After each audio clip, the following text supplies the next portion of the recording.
Hello friends, Namrata art and craft ಚಾನಲ್ಗೆ ನಿಮ್ಗೆಲ್ಲರಿಗೂ ಸ್ವಾಗತ. ಇವತ್ತು ನಾವು ಹೋಗ್ತಾ ಇರೋ ದೇವಸ್ಥಾನ ಶಿವೋಹಂ ಎನ್ನುವ ಒಂದು ಶಿವನ ದೇವಸ್ಥಾನ. ಶಿವೋಹಂ ಶಿವ ದೇವಾಲಯವು ಹಿಂದೂ ದೇವಾಲಯವಾಗಿದ್ದು, ಇದು ಭಾರತದ ಕರ್ನಾಟಕ ರಾಜ್ಯವಾದ ಬೆಂಗಳೂರಿನ ಹಳೆಯ ವಿಮಾನ ನಿಲ್ದಾಣ ರಸ್ತೆಯಲ್ಲಿದೆ. ಇದು ಹಿಂದೂ ದೇವರಾದಂತಹ ಶಿವನಿಗೆ ಸಮರ್ಪಿತವಾದಂತಹ ಒಂದು ದೇವಸ್ಥಾನ. ಈ ದೇವಸ್ಥಾನ ಹೇಗ್ ಬಂತು, ಹೇಗ್ ಕಟ್ಟಿದ್ರು ಅಂತ ಹೇಳಿ ಸ್ವಲ್ಪ ವಿಷಯನ ತಿಳ್ಕೊಳ್ಳೋಣ. 1995ರಲ್ಲಿ ನಿರ್ಮಿಸಲಾದ ಇದು 65 ಅಡಿ ಅಂದರೆ ಸುಮಾರು 20 ಮೀಟರ್ ಅಷ್ಟು ಎತ್ತರವಾದ ಶಿವನ ಪ್ರತಿಮೆಯನ್ನ ಹೊಂದಿದೆ. ಹಿಂದೆ ಶಿವಮಂದಿರ ಎಂದು ಕರೆಯಲ್ಪಡುತ್ತಿದ್ದ ಈ ದೇವಾಲಯವನ್ನ ಶೃಂಗೇರಿಯ ಶಂಕರಾಚಾರ್ಯರು 26 ಫೆಬ್ರವರಿ 1995ರಂದು ಪ್ರತಿಷ್ಠಾಪಿಸಿದರು. ಶಿವನ ಮೂರ್ತಿಯನ್ನು ಶಿಲ್ಪಿ ಕಾಶಿನಾಥ್ ಅವರು ರಚನೆಯನ್ನ ಮಾಡಿದ್ರು. 2016ರಲ್ಲಿ ಈ ದೇವಾಲಯವನ್ನ ಶಿವೋಹಂ ಶಿವ ದೇವಾಲಯ ಎಂದು ಮರುನಾಮಕರಣವನ್ನ ಮಾಡಲಾಯಿತು. ಈ ಫ್ರೀ ದರ್ಶನ ಕೂಡ ಇದೆ. ಫ್ರೀ ದರ್ಶನವನ್ನ ದೂರದಿಂದ ಶಿವನ ಮೂರ್ತಿಯನ್ನ ನೋಡಿ ಪೂಜೆ ಮಾಡಬೇಕು. ಇಲ್ಲಿ ಎಂಟ್ರಿ ಫೀಸ್ ಕೂಡ ಇದೆ. 250 ರೂಪಾಯಿ ಆಗತ್ತೆ ಪರ್ ಪರ್ಸನ್. 250 ರೂಪಾಯಿ ಕೊಟ್ರೆ ಮಾಡಬಹುದಾದಂತಹ ಸೇವೆಗಳಂದ್ರೆ 108 ಮಂತ್ರ ಜಪ, ವಿಘ್ನಹರಣ ದಾರ, ವಿಶೇಷ ಅಭಿಷೇಕ, ಪಂಚಧಾಮ ಯಾತ್ರೆ, ಹಾಲಿನ ಅಭಿಷೇಕ, 12 ಜ್ಯೋತಿರ್ಲಿಂಗಗಳ ದರ್ಶನ, ವಿಸ್ಮಯ ನಾಣ್ಯ ಅಂದ್ರೆ ಮಿರಾಕಲ್ ಕಾಯಿನ್, ದೀಪಾರಾಧನೆ, ನವಗ್ರಹ ಪೂಜೆ, ಅಗರಬತ್ತಿ ಆರಾಧನೆ, ಗಣೇಶ ಅರ್ಚನೆ ಮತ್ತು ಶಿವನ ಸಂಕಲ್ಪ. ಮೊದಲ ಪೂಜೆ ಒಂದು ಹಿತ್ತಾಳೆಯ 108 ಪಾತ್ರೆಗಳನ್ನ ಇಲ್ಲಿ ಇಟ್ಟಿದ್ದಾರೆ. ಒಂದು ಬೌಲ್ ಫುಲ್ ನಿಮ್ಗೆ ಒಂದು ರುದ್ರಾಕ್ಷಿಯನ್ನ ಕೊಡ್ತಾರೆ. ಒಂದೊಂದು ಪಾತ್ರೆಯಲ್ಲಿ ಓಂ ನಮ ಶಿವಾಯ ಅಂತ ಹೇಳಿ ಜ್ಞಾನವನ್ನ ಮಾಡಿ ಆ ಪಾತ್ರೆಯಲ್ಲಿ ಒಂದೊಂದು ರುದ್ರಾಕ್ಷಿಯನ್ನ ಹಾಕ್ತಾ ಹೋಗ್ಬೇಕು. ನೀವು ಹಾಕುವಾಗ ಒಂದೊಂದು ರುದ್ರಾಕ್ಷಿಯನ್ನ ಒಂದೊಂದು ಬೌಲ್ ನಲ್ಲಿ ಹಾಕುವಾಗ ಒಟ್ಟು 108 ರುದ್ರಾಕ್ಷಿಯನ್ನ ಹಾಕಬೇಕಾಗುತ್ತೆ. ಆವಾಗ ನೀವು ಯಾವುದೇ ಶಿವನ ಮಂತ್ರ ಅಥವಾ ಶಿವ ಜಪಗಳನ್ನ ಪಠಣವನ್ನ ಮಾಡಿ ಹಾಕಬಹುದು. ಅದಾದ ನಂತರ ವಿಘ್ನಹರಣ ಥ್ರೆಡ್ ಅಂದ್ರೆ ನಿಮ್ಮ ಸಮಸ್ಯೆಗಳನ್ನ ಇಲ್ಲೇ ಬಿಟ್ಬಿಡಿ ಅಂತ ಹೇಳಿ ಅಲ್ಲಿ ಬರ್ದಿದೆ. ಅಲ್ಲಿ ಆ ದಾರವನ್ನ ನಿಮ್ಮ ಸಮಸ್ಯೆಗಳನ್ನ ಹೇಳಿ ಕಟ್ಟಬೇಕು. ಅದಾದ ನಂತರ ಶಿವನ 65 ಅಡಿಯ ಪ್ರತಿಮೆಯ ಜೊತೆಗೆ 32 ಅಡಿ ಎತ್ತರದ ಗಣೇಶನ ಪ್ರತಿಮೆಯನ್ನ ಇಲ್ಲಿ ನಾವು ನೋಡಬಹುದು. ಇದನ್ನ 1 ಮಾರ್ಚ್ 2003ರಂದು ದಾದಾ JP ವಾಸ್ವಾನಿ ಅವರು ನಿರ್ಮಾಣವನ್ನ ಮಾಡ್ತಾರೆ, ಅನಾವರಣವನ್ನ ಮಾಡ್ತಾರೆ. ಇಲ್ಲಿ ಗಣೇಶನ ಮುಂದೆ ಒಂದು ಕೇಸರಿ ಬಣ್ಣದ ದಾರಗಳನ್ನ ಕಟ್ತಾರೆ. ಕಾರಣ ಭಕ್ತರು ತಮ್ಮ ಸಮಸ್ಯೆಗಳನ್ನ ಇಲ್ಲಿ ಪರಿಹರಿಸ್ತಾರೆ ಎಂಬ ಭರವಸೆಯಿಂದ ಈ ದಾರವನ್ನ ಕಟ್ತಾರೆ. ಹಾಗೆ ಇಲ್ಲಿ ಜ್ಯೋತಿರ್ಲಿಂಗಗಳನ್ನ 12 ಜ್ಯೋತಿರ್ಲಿಂಗಗಳನ್ನ ಮತ್ತು ಅಮರನಾಥ ದೇವಸ್ಥಾನ ಮತ್ತು ಶಿವ ತೀರ್ಥಯಾತ್ರೆಗಳನ್ನ ದೂರದ ಸ್ಥಳಕ್ಕೆ ಯಾರಿಗೆ ಪ್ರಯಾಣ ಮಾಡಲು ಸಾಧ್ಯವಾಗೋದಿಲ್ವೋ ಅವರಿಗೆ ಇಲ್ಲಿ ಮರುಸೃಷ್ಟಿಯನ್ನ ಮಾಡಿದ್ದಾರೆ. ಇಲ್ಲಿ ನಾವು ಪಂಚಧಾಮ ಯಾತ್ರೆಗಳನ್ನ ಮೊದಲಿಗೆ ಮಾಡ್ತೀವಿ. ದೇವಾಲಯದಲ್ಲಿ ಅಮರನಾಥ ಪಂಚಧಾಮ ಯಾತ್ರೆಯು ಮಾನವ ನಿರ್ಮಿತ ಅಂದ್ರೆ ಮನುಷ್ಯನೇ ಕ್ರಿಯೇಟ್ ಮಾಡಿರುವಂತಹ ಗುಹೆ ಮೂಲಕ ನಾವು ಹೋಗಬೇಕು. ಹೋಗುವಾಗ ನಮಗೆ ಮಾನವ ನಿರ್ಮಿತವಾದಂತಹ ಪರ್ವತಗಳನ್ನ ಕೂಡ ಮಾಡಿದ್ದಾರೆ. ನಿಜವಾಗ್ಲೂ ನಾವು ತೀರ್ಥಯಾತ್ರೆಗೆ ಹೋಗ್ತಾ ಇದೀವೇನೋ, ಅದೇ ಪ್ಲೇಸ್ ಅಲ್ಲಿ ನಡ್ಕೊಂಡು ಹೋಗ್ತಿದೀವಿ ಅನ್ನೋ ತರ ಅವರು ಮರುಸೃಷ್ಟಿಯನ್ನ ಮಾಡಿದ್ದಾರೆ. ಆ ಧಾಮಗಳೆಂದರೆ ಮೊದಲಿಗೆ ಸಿಗೋದು ಹರಿದ್ವಾರ, ಎರಡನೇದಾಗಿ ಋಷಿಕೇಶಿ ಮತ್ತು 3ನೇದು ಬದರಿನಾಥ, 4ನೇದು ಕೇದಾರನಾಥ, ಲಾಸ್ಟ್ನೇದು ಅಮರನಾಥ. ಅಲ್ಲಿ ಹಿಮಲಿಂಗದ ಪ್ರಕೃತಿಯನ್ನ ಇಲ್ಲಿ ಮಾಡಿದ್ದಾರೆ. ಪ್ರತಿಯೊಂದು ಕಡೆ ಯಾವ್ಯಾವ ಪ್ಲೇಸ್ ಅಲ್ಲಿ ಯಾವ್ಯಾವ ತರ ಶಿವಲಿಂಗಗಳಿದೆ ಅನ್ನೋದನ್ನ ಇಲ್ಲಿ ಮರುಸೃಷ್ಟಿಯನ್ನ ಮಾಡಿದ್ದಾರೆ. ಈಗ ನೋಡ್ತಿರೋದು ನೀವು ಬದ್ರಿನಾಥ. ಅದಾದ್ಮೇಲೆ ನಾವು ಹೋಗುವಂತದ್ದು ಕೇದಾರನಾಥನಿಗೆ. ಬದ್ರಿನಾಥದಲ್ಲಿ ಈ ತರ ಶಿವಲಿಂಗವನ್ನ ಸೃಷ್ಟಿ ಇರುತ್ತೆ ಅನ್ನೋದನ್ನ ಇಲ್ಲಿ ಮರುಸೃಷ್ಟಿಯನ್ನ ಮಾಡಿದ್ದಾರೆ. ಇಲ್ಲೆಲ್ಲ ಪರ್ವತಗಳನ್ನ ಮಾಡಿದ್ದಾರೆ, ಹಾಗೆ ಗುಹೆಗಳನ್ನ ಮಾಡಿದ್ದಾರೆ. ಅಲ್ಲಿ ಹೇಗೆ ಇದೆ ರಿಯಲ್ ಆಗಿರುವಂತಹ ಪಂಚಧಾಮಗಳಲ್ಲಿ ಯಾವ ತರ ಕಾಣಿಸುತ್ತೆ ಅನ್ನೋದನ್ನ ಇಲ್ಲಿ ಮರುಸೃಷ್ಟಿಯನ್ನ ಮಾಡಿದ್ದಾರೆ. ಅದೇ ತರ ಆಕೃತಿಗಳನ್ನ ಇಲ್ಲಿ ಮಾಡಿದ್ದಾರೆ. ಇದು ಕೇದಾರನಾಥದಲ್ಲಿ ಹೇಗೆ ಕಾಣಿಸುತ್ತೆ ಅಲ್ಲಿರುವಂತಹ ಒಂದು ಆಕೃತಿಯನ್ನ ಇಲ್ಲಿ ನಿರ್ಮಿಸಿದ್ದಾರೆ. ಅದಾದ ನಂತರ ನಾವು ಫೈನಲ್ ಆಗಿ ಹೋಗೋದು ಅಮರನಾಥ. ಈ ಅಮರನಾಥದಲ್ಲಿ ಹೇಗಿದೆ ಶಿವನ ಲಿಂಗ, ಹೇಗೆ ಸ್ಫಟಿಕ ಲಿಂಗ ಇದೆ ಅನ್ನೋದನ್ನ ಇಲ್ಲಿ ಮರುಸೃಷ್ಟಿಯನ್ನ ಮಾಡಿದ್ದಾರೆ. ಹಾಗೆ ಇಲ್ಲಿ ಇದಿಷ್ಟು ಪಂಚಧಾಮ ಯಾತ್ರೆ. ಇಲ್ಲಿ ಹೇಗೆ ಇದೆ ಪಂಚಧಾಮದಲ್ಲಿ ಶಿವನ ಲಿಂಗ, ಅದೇ ತರ ಇಲ್ಲಿ ರಚನೆಯನ್ನ ಮಾಡಿದ್ದಾರೆ. ಬಟ್ ಇದೆಲ್ಲನೂ ಮರುಸೃಷ್ಟಿ. ಅಲ್ಲಿ ಯಾರಿಗೆ ಹೋಗ್ಲಿಕ್ಕೆ ಆಗಲ್ವೋ, ದೂರದಲ್ಲಿರುತ್ತೋ ಅವರೆಲ್ಲರೂ ಇಲ್ಲಿ ಮರುಸೃಷ್ಟಿಯನ್ನ ನಾವು ನೋಡಬಹುದು. ಹೇಗೆ ಗುಹೆ ಮೂಲಕ ನಾವು ಹೋಗಿ, ಪರ್ವತ ಮೂಲಕ ಹೋಗಿ ಎಷ್ಟು ಕಷ್ಟವನ್ನ ಅನುಭವಿಸ್ತೀವಿ ಅನ್ನೋದನ್ನ ಕೂಡ ನಾವು ಇಲ್ಲಿ ಲೈಟ್ ಆಗಿ ಫೀಲ್ ನ ಮಾಡಬಹುದು.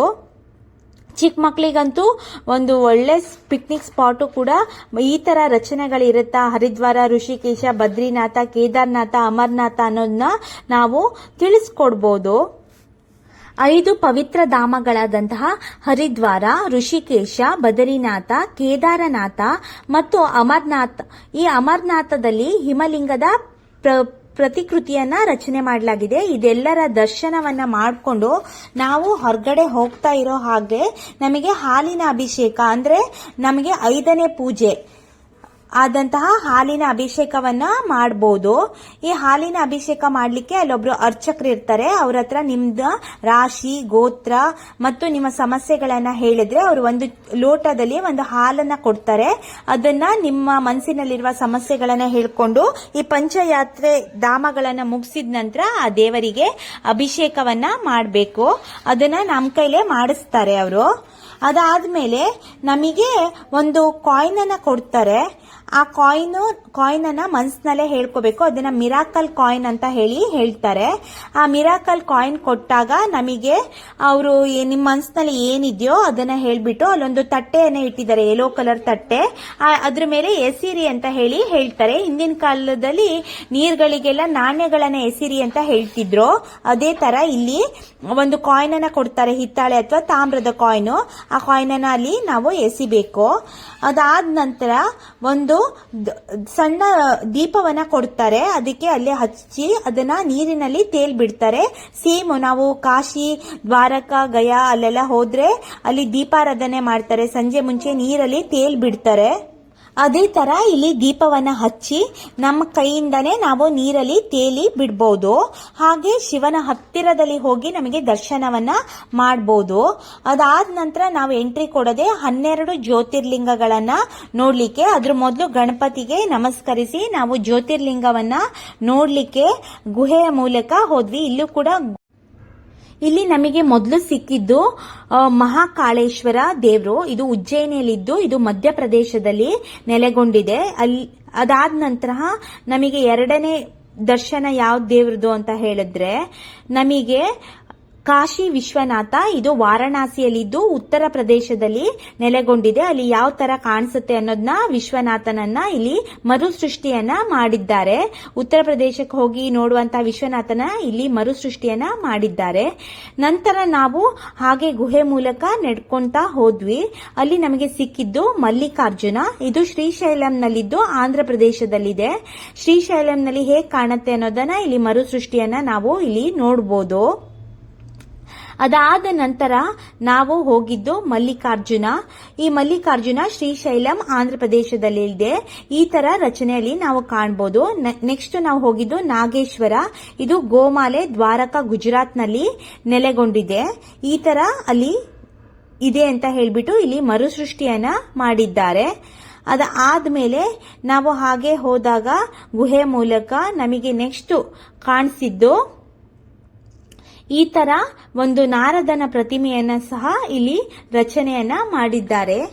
ಶಿವನ ಪ್ರಿಯನಾದಂತಹ ನಾರದನ ಮೂರ್ತಿಯನ್ನ ಸಹ ರಚನೆ ಮಾಡಿದ್ದಾರೆ. ಅದಾದ ನಂತರ ನಾವು ಹೋಗಿದ್ದು ರಾಮೇಶ್ವರ.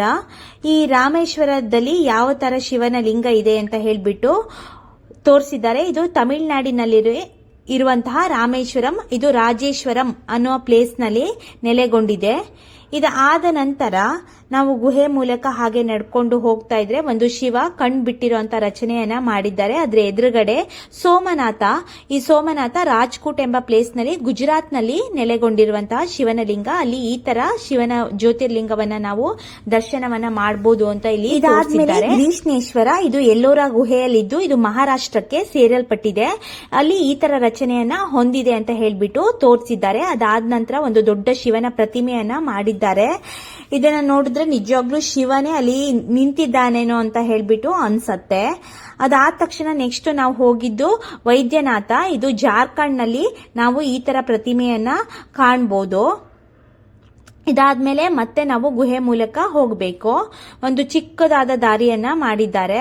ಅದಾದ್ಮೇಲೆ ನಮಗೆ ಕಾಣಸಿಗೋದೆ ಓಂಕಾರೇಶ್ವರ. ಇದು ಮಧ್ಯಪ್ರದೇಶದ ಇಂದೋರ್ನಲ್ಲಿ ನೆಲೆಗೊಂಡಿದೆ. ಈ ತರ ಪ್ರತಿಮೆಯನ್ನ ನಾವು ಅಲ್ಲಿ ನೋಡಬಹುದು. ಅದನ್ನ ಇಲ್ಲಿ ಮರುಸೃಷ್ಟಿಸಿದ್ದಾರೆ. ಅದಾದ್ಮೇಲೆ ಮತ್ತೆ ಕಿರಿದಾದ ಗುಹೆಯಲ್ಲಿ ನಾವು ನಡ್ಕೊಂಡು ಹೋದ್ರೆ ನೆಕ್ಸ್ಟ್ ನಮಗೆ ಸಿಗೋದು ಭೀಮಶಂಕರ್. ಈ ಭೀಮಶಂಕರ ಅನ್ನುವ ದೇವರು ಪುಣೆಯಲ್ಲಿದ್ದು ಪುಣೆಯ ಮಹಾರಾಷ್ಟ್ರದಲ್ಲಿದೆ. ಮಹಾರಾಷ್ಟ್ರದ ಪುಣೆಯಲ್ಲಿ ಈ ಭೀಮಶಂಕರ್ ದೇವರನ್ನ ನಾವು ನೋಡಬಹುದು. ಈ ತರ ಶಿವಲಿಂಗವನ್ನ ಅಲ್ಲಿ ನೋಡಬಹುದು ಅನ್ನೋದನ್ನ ಇಲ್ಲಿ ಮರುಸೃಷ್ಟಿಸಿದ್ದಾರೆ. ಅದಾದ ನಂತರ ನಾವು ಗುಹೆಯಲ್ಲಿ ಹೋದ್ರೆ ಅದೇ ತರ ನಡ್ಕೊಂಡು ಹೋದ್ರೆ ಅಲ್ಲಿ ನಮಗೆ ಕಾಣಿಸೋದು ತ್ರಯಂಬಕೇಶ್ವರ. ಈ ತ್ರಯಂಬಕೇಶ್ವರ ಮಹಾರಾಷ್ಟ್ರದ ನಾಸಿಕ್ನಲ್ಲಿ ನಾವು ಕಾಣಬಹುದು. ಇದನ್ನ ಇಲ್ಲಿ ಮರುಸೃಷ್ಟಿಯನ್ನ ಮಾಡಿದ್ದಾರೆ. ಅದಾದ ನಂತರ ನಾವು ಹಾಗೆ ಮುಂದೆ ಲಾಸ್ಟ್ ಅಲ್ಲಿ ನಡ್ಕೊಂಡು ಹೋದ್ರೆ ನಮಗೆ ಫೈನಲ್ ಆಗಿ ಸಿಗುವಂತಹ ದೇವರೇ ಈ ಕೇದಾರನಾಥ. ಈ ಕೇದಾರನಾಥ ಉತ್ತರಾಂಚಲದ ಹಿಮಾಲಯ ತಪ್ಪಲಿನಲ್ಲಿದೆ. ಈ ತರ ಭಾರತದಲ್ಲಿ 12 ಜ್ಯೋತಿರ್ಲಿಂಗಗಳು ಇದೆ ಅನ್ನೋದನ್ನ ಇಲ್ಲಿ ಮರುಸೃಷ್ಟಿಯನ್ನ ಮಾಡಿದ್ದಾರೆ. ನಾವು ಈಗ ನೋಡಿದ್ದ ಒಟ್ಟು 12 ಜ್ಯೋತಿರ್ಲಿಂಗಗಳಂದ್ರೆ ಕೇದಾರನಾಥ, ಇದು ಉತ್ತರಾಂಚಲದ ಹಿಮಾಲಯ ತಪ್ಪಲಿನಲ್ಲಿದೆ. ನಂತರ ಸಿಗೋದು ವಿಶ್ವನಾಥ, ಇದು ಉತ್ತರ ಪ್ರದೇಶದ ವಾರಣಾಸಿಯಲ್ಲಿದೆ. ನೆಕ್ಸ್ಟ್ ಸೋಮನಾಥ, ಇದು ಗುಜರಾತಿನ ರಾಜ್ಕೋಟ್ನಲ್ಲಿದೆ. ಮಹಾಕಾಳೇಶ್ವರ, ಇದು ಮಧ್ಯಪ್ರದೇಶದ ಉಜ್ಜಯಿನಿ ಎಂಬ ಪ್ರದೇಶದಲ್ಲಿದೆ. ಓಂಕಾರೇಶ್ವರ, ಇದು ಮಧ್ಯಪ್ರದೇಶದ ಇಂದೋರ್ನಲ್ಲಿದೆ. ರಾಮೇಶ್ವರ, ಇದು ತಮಿಳುನಾಡಿನ ರಾಜೇಶ್ವರಂನಲ್ಲಿದೆ. ಮಲ್ಲಿಕಾರ್ಜುನ, ಇದು ಆಂಧ್ರಪ್ರದೇಶದ ಶ್ರೀಶೈಲಂನಲ್ಲಿದೆ. ತ್ರಯಂಬಕೇಶ್ವರ, ಇದು ಮಹಾರಾಷ್ಟ್ರದ ನಾಸಿಕ್ನಲ್ಲಿದೆ. ನಾಗೇಶ್ವರ, ಇದು ದ್ವಾರಕ ಗುಜರಾತ್ನ ಗೋಮಾಲೆಯಲ್ಲಿದೆ. ಭೀಮಶಂಕರ, ಇದು ಮಹಾರಾಷ್ಟ್ರದ ಪುಣೆಯಲ್ಲಿದೆ. ವೈದ್ಯನಾಥೇಶ್ವರ, ಇದು ಬಿಹಾರ್ನ ಕ್ಯೂಲ್ನಲ್ಲಿದೆ. ಗುಗ್ನೇಶ್ವರ, ಇದು ಮಹಾರಾಷ್ಟ್ರದ ಎಲ್ಲೋರ ಗುಹೆಯಲ್ಲಿ ನಾವು ಕಾಣಬಹುದು. ಇದೆಲ್ಲ ಜ್ಯೋತಿರ್ಲಿಂಗಗಳ ದರ್ಶನವನ್ನ ಮಾಡಿಕೊಂಡು ನಾವು ಹಾಗೆ ಮತ್ತೆ ಶಿವನ ಪ್ರತಿಮೆ ಇರುವಂತಹ ಜಾಗದಲ್ಲಿ ಹೋದ್ವಿ. ಅಲ್ಲಿ ನಮಗೆ ಮನಸ್ಸಿನಲ್ಲಿ ಏನೇನ್ ಕೋರಿಕೆ ಇದೆ ಇದೆಲ್ಲವನ್ನ ಪೂಜೆಯನ್ನ ಸಲ್ಲಿಸಿ ನಮ್ಮ ಮನಸ್ಸು ನಿರಾಳವಾಗತ್ತೆ. ಅದಾದ ನಂತರ ನಮ್ಮ ಮನಸ್ಸಿನಲ್ಲಿರೋ ಕೋರಿಕೆಗಳನ್ನೆಲ್ಲ ಹೇಳ್ಕೊಂಡು ನಾವು ಹಾಗೆ ಅದರ ಎದುರುಗಡೆ ಇರುವಂತಹ ಜಾಗಕ್ಕೆ ಹೋದ್ವಿ. ಅದಾದ್ಮೇಲೆ ನೆಕ್ಸ್ಟ್ ಬರೋದು ದೀಪಾರಾಧನೆ. ಅಂದ್ರೆ ನಮಗೆ ಒಂದು ಅಗರಬತ್ತಿ ಆರಾಧನೆ ಕೂಡ ಮಾಡಬೇಕು. ಈ ಉದ್ದವಾದ ಒಂದು ಅಗರಬತ್ತಿಯನ್ನ ಕೊಡ್ತಾರೆ. ಅಲ್ಲಿ ನಿಮ್ಮ ಮನಸ್ಸಿನಲ್ಲಿರೋ ಎಲ್ಲಾ ಕೋರಿಕೆಗಳನ್ನೆಲ್ಲ ಹೇಳ್ಕೊಂಡು ಹಾಗೆ ನಿಮ್ಗೆ ಎಷ್ಟೊತ್ತು ಬೇಕೋ ಅಲ್ಲಿ ಕುತ್ಕೊಂಡು ನೀವು ಕೂಡ ಧ್ಯಾನವನ್ನ ಮಾಡಬಹುದು. ಮತ್ತೆ ಇಲ್ಲಿ ಯಾವುದೇ ರೀತಿಯ ಅಡೆತಡೆಗಳಿಲ್ಲ. ನೀವು ಎಷ್ಟು ಬೇಕಾದ್ರೂ ಫೋಟೋಸ್ ವಿಡಿಯೋಸ್ಗಳನ್ನ ತಕ್ಕೊಬಹುದು. ನೀವು ಮತ್ತೆ ನಿಮ್ಮ ಫ್ಯಾಮಿಲಿಯೊಂದಿಗೆ ಬಂದಾಗ ತುಂಬಾನೇ ಟೈಮ್ ನ ಇಲ್ಲಿ ನಾವು ಸ್ಪೆಂಡ್ ಮಾಡಬಹುದು. ಯಾವುದೇ ತರ ಹೋಗಿ ಯಾವುದೇ ಅಡಚಣೆ ಆಗ್ಲಿ ಏನು ಕೂಡ ಹೇಳೋದಿಲ್ಲ. ಎಷ್ಟು ಬೇಕಾದ್ರೂ ವಿಡಿಯೋಗ್ರಫಿ ಕೂಡ ಮಾಡಬಹುದು, ಫೋಟೋಗ್ರಫಿ ಕೂಡ ಮಾಡಬಹುದು. ಈ ಫೆಸಿಲಿಟಿ ನೀವು ಟಿಕೆಟ್ ನ ತಗೊಂಡ್ರೆ ಮಾತ್ರ ನಿಮಗೆ ಸಿಗತ್ತೆ. ಇಲ್ಲ ಅಂದ್ರೆ ನಿಮ್ಗೆ ಇಲ್ಲಿ ಬರೋಕೆ ಎಂಟ್ರಿನೇ ಇರಲ್ಲ. ಹೊರಗಡೆನೆ ನೀವು ಕೈ ಮುಗಿದ್ಬಿಟ್ಟು ಹೋಗ್ಬೇಕು. ಪರ್ ಪರ್ಸನ್ 250 ರೂಪಾಯಿ ಕೊಟ್ರೆ ಈ ಎಲ್ಲಾ ಪೂಜೆಗಳನ್ನ ಮಾಡಬಹುದು. ಅದಾದ್ಮೇಲೆ ಸಂಜೆ ಮುಂಚೆ ನಿಮ್ಗೆ ಇಲ್ಲಿ ದೀಪಾರಾಧನೆ ಮತ್ತು ಆರತಿ ಕೂಡ ಮಾಡ್ತಾರೆ ಅಂತ ಹೇಳಿದ್ರು. ಇದು ನವಗ್ರಹ. ಇಲ್ಲಿ ನವಗ್ರಹಗಳಿಗೆ ಹಾಕ್ಲಿಕ್ಕಂತಾನೆ ಒಂದು ಪೋಟಲಿಯನ್ನ ಕೊಟ್ಟಿರ್ತಾರೆ. ಆ ಪೋಟಲಿಯನ್ನ ನೀವು ನವಗ್ರಹಗಳಿಗೆ 9 ಪ್ರದಕ್ಷಿಣೆ ಹಾಕಿ ಓಂ ಸೂರ್ಯಾಯ, ಚಂದ್ರಾಯ, ಮಂಗಳಾಯ, ಬುಧಾಯ ಚ, ಗುರು ಶುಕ್ರ ಶನೇಚೆ, ರಾಹುವೆ ಕೇತುವೆ ನಮಃ ಅಂತ ಹೇಳಿ ನಿಮ್ಮ ಮನಸ್ಸಿನಲ್ಲಿ ಹೇಳ್ಕೊಂಡು ನಿಮ್ಮ ಸಮಸ್ಯೆಗಳನ್ನ ಹೇಳಿ ಅಲ್ಲಿ ಇಷ್ಟವಾದ ದೇವರಿಗೆ ಆ ಪೋಟಲಿಯನ್ನ ನೀವು ಹಾಕ್ಬೋದು. ಅದಾದ ನಂತರ ಇದನ್ನ ಯಾವ ತರ ಮಾಡಿದ್ದಾರೆ ಅಂದ್ರೆ ಎಲ್ಲ ನವಗ್ರಹಗಳು ಆಕಾಶದಲ್ಲಿ ಇರೋದ್ರಿಂದ ಇಲ್ಲಿ ಆಕಾಶದ ತರನೇ ಆಕಾಶವನ್ನ ಕ್ರಿಯೇಟ್ ಮಾಡಿ ಅಲ್ಲಿ ಎಲ್ಲಾ ಗ್ರಹಗಳು ಇರೋ ತರ ಒಂದು ಎನ್ವೈರನ್ಮೆಂಟ್ ಅನ್ನ ಇಲ್ಲಿ ಕ್ರಿಯೇಟ್ ಮಾಡಿದ್ದಾರೆ. ಅಂದ್ರೆ ಇಲ್ಲಿ ಮರುಸೃಷ್ಟಿಯನ್ನ ಮಾಡಿದ್ದಾರೆ. ಅಲ್ಲಿ ಮಧ್ಯದಲ್ಲಿ ನವಗ್ರಹಗಳನ್ನ ಇಟ್ಟು ಆ ಪೋಟಲಿಯನ್ನ ನವಗ್ರಹಗಳ ಆರಾಧನೆ ಮಾಡಿದ ನಂತರ ನಾವು ದೇವರಿಗೆ ಹಾಕಬೇಕು. ಹಾಗೆ ಇಲ್ಲಿ ಗಣೇಶನಿಗೆ ಅರ್ಚನೆಯನ್ನ ಸಹ ಮಾಡಬಹುದು. ಶಿವನ ಸಂಕಲ್ಪ ಪೂಜೆ ಕೂಡ ಇಲ್ಲಿ ನಾವು ನೆರವೇರಿಸಬಹುದು.